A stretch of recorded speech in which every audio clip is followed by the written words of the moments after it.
Assalamualaikum semua. So hari ni punya vlog kita buat vlog random. Sekarang ni kita dekat Melaka. Just video ni vlog random, tak ada apa-apa point lah. Sekarang ni kita nak pergi ke masjid. Next tu kita nak pergi ke Maidin, kat MITC.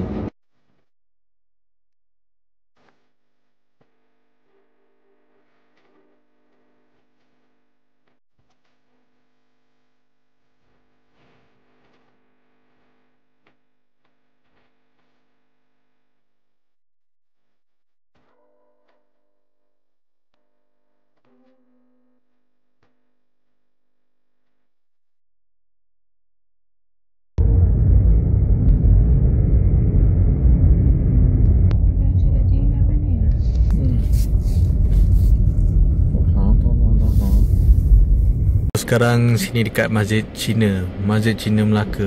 Nanti kita tengok kat dalam dia pula macam mana.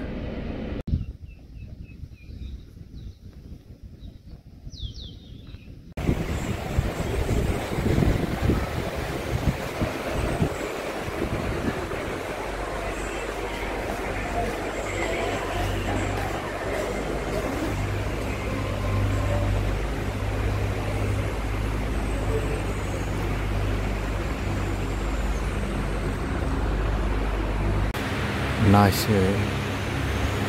Ni keadaan dalam masjid Cina Melaka.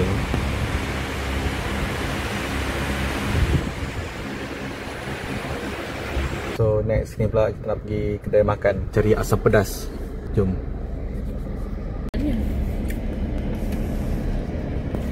So dah sampai dah tempat kita makan.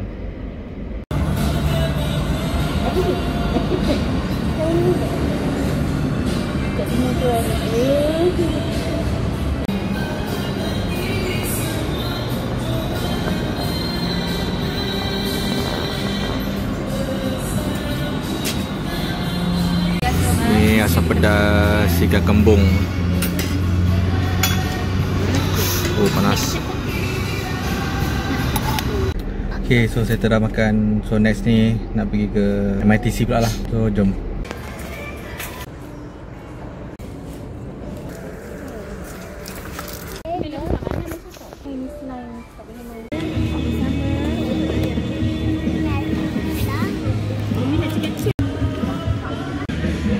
Jangan begitu.